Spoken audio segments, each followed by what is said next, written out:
I'm really surprised how many people are in chapel this morning or this afternoon considering the snow's coming. Now, I have a question for those who are originally from Baltimore. Normally, when it would snow, you would go to the grocery store and buy, milk, toilet paper, batteries, and eggs. What do you do now about the eggs now that you can't afford to buy them anymore?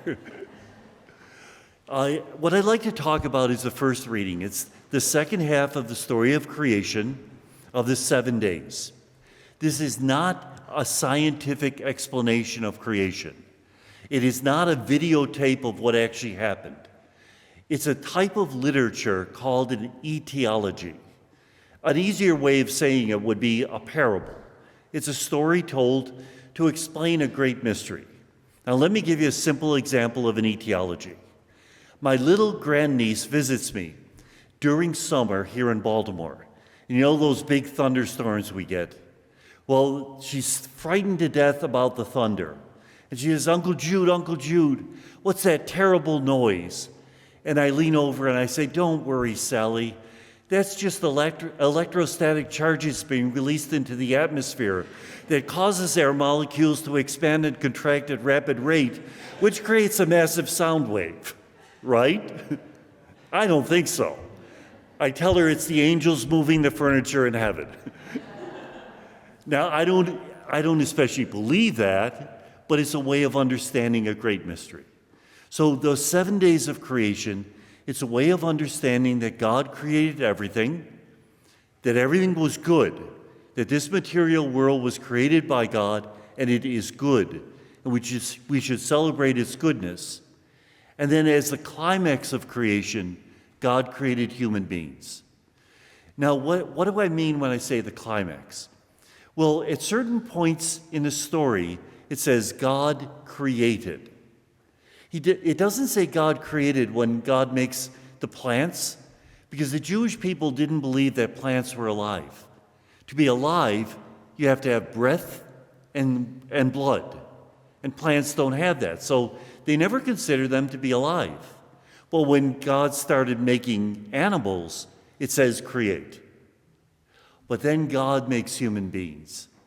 God created them, male and female, he created them. In his image and likeness, he created them. 3 times create. Remember that in Hebrew, they have no comparative or superlative degree. To say bigger, you say big, big. To say biggest, you say big, big, big. To say holiest, you say. This is why we repeat things 3 times at Mass. A number of passages are repeated 3 times. So what does that make us? The createdist. Can't even say it in English, but it's the idea that God's intervention is so great that we hear what God thinks of us in that psalm that followed. He crowns us with glory and honor. In the Bible, glory and honor are 2 words used for God. And yet we have been crowned with glory and honor. We're God's viceroys upon the earth. That's the dignity with which he treats us. And he gives us dominion over all the earth. But there we have to be a little bit careful. Dominion doesn't mean we can abuse it. We have to treat it with great respect. I think an image that really helps me is when I think of St. Francis. This is the anniversary of his writing the Canticle of the Creatures. And he leads all of creation in a hymn of praise.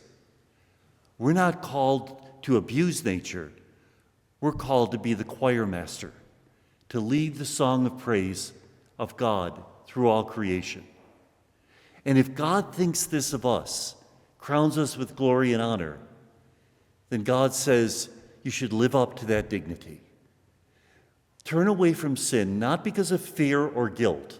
Fear and guilt never bring conversion. Never. They bring conformity, not conversion. Think of the dignity with which God treats you and live up to that dignity. Choose not to sin, not because God might send you to hell.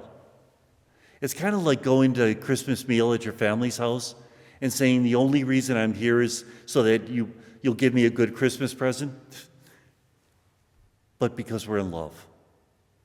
And we see signs of that love every time we look out there, every time we feel the wind, even every time we see the snow, thinking that every one of those snowflakes is different and yet created by God, to be filled with a sense of goodness and wonder, and especially the wonder that God, you would think God had better taste than to love us.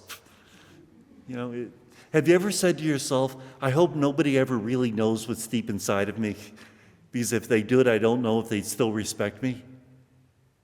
And yet God loves us to death, looks at us and says, I'm so proud of you for trying. Keep trying. Do a little better tomorrow. But don't think I'll love you more. I already love you more than I ever could.